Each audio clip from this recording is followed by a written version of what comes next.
I remember trying to sneak chicken Cosmos out of the dining hall. They were portable. That was pretty easy. We could slip those into our backpacks without much difficulty and get by the dining hall ladies. Trying to sneak pizza out was not quite as successful.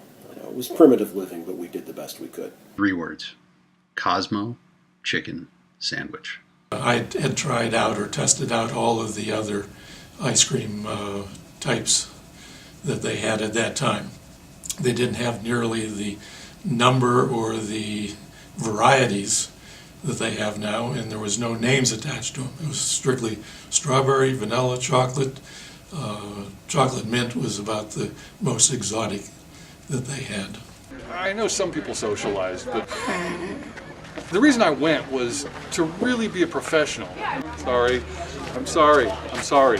Last one. Watch out, Cafe 210. I'm coming for you. Good. I make a beeline straight to the college diner for sticky buns. That's it. End of question. On Saturday nights, sometimes we would go to the post house and have beer. And sometimes we were joined by an occasional faculty member. I think of the time that during the student revolution, a bunch of us decided that we should be included in the faculty meetings because students had rights. Long-suffering Dr. Mattel met with us and tried to persuade us that faculty meetings were indeed very boring and that we would not find them interesting.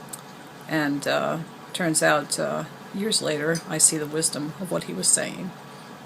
In the marching band rehearsal on the football field, if you were 1 minute late, an alternate player was on the field taking your place, leaving you to watch the remaining part of the rehearsal.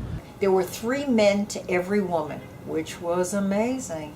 But then now there's been a role reversal. There is now more women at Penn State than men, which is truly amazing. Many times security came into the playhouse and down to the basement and barged into the acting studio and said, "Hey, we heard a lot of yelling and screaming. Is everybody okay?" And we'd say, "Well, yes, we're just rehearsing for acting class."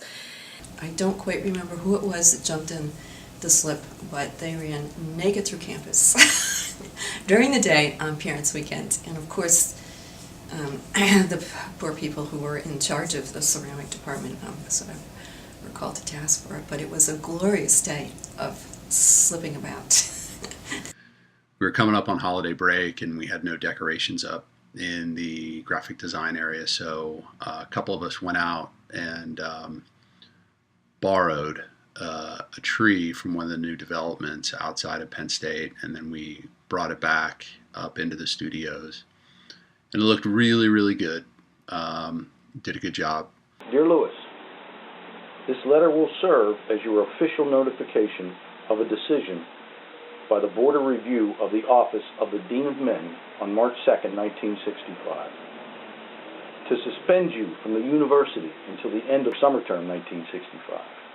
As you are aware, this action was taken as a result of your involvement in an incident of spending an overnight with a female in an off-campus apartment, which is in violation of a university chaperonage regulation. You asked. That's where I met your daddy. He was a history student from Los Angeles, and I was an art history student from England. And we like to say we met in the middle. How did that work out for you? Well, 3 kids later, we celebrate our 10th anniversary this summer. Delta Chi, I was a little sister, and my husband Jerry was a brother, a couple years older than me. And we've been married 25 years, and we also run our business together. And I was supposed to be a blind date for him, but he canceled it because he discovered that I wasn't a party girl, and he was looking for someone to party with him and have fun. And he said I was a straight arrow, so he wasn't interested in straight arrows. He wanted a party girl. We married about a year later, and he took a job in Venezuela, and then I joined him a couple of months later. I could never have imagined that my life would be the way it is now after my graduation from Penn State. So I'm really excited about the way things turned out, and I'm glad for everything my education gave me.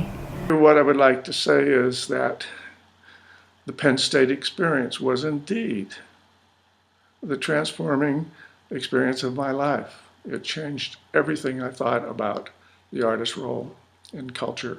I'm extremely fortunate to be able to make a living doing what I love, and I owe a lot of that to my time at Penn State.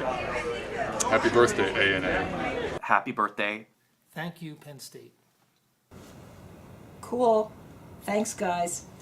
Bye.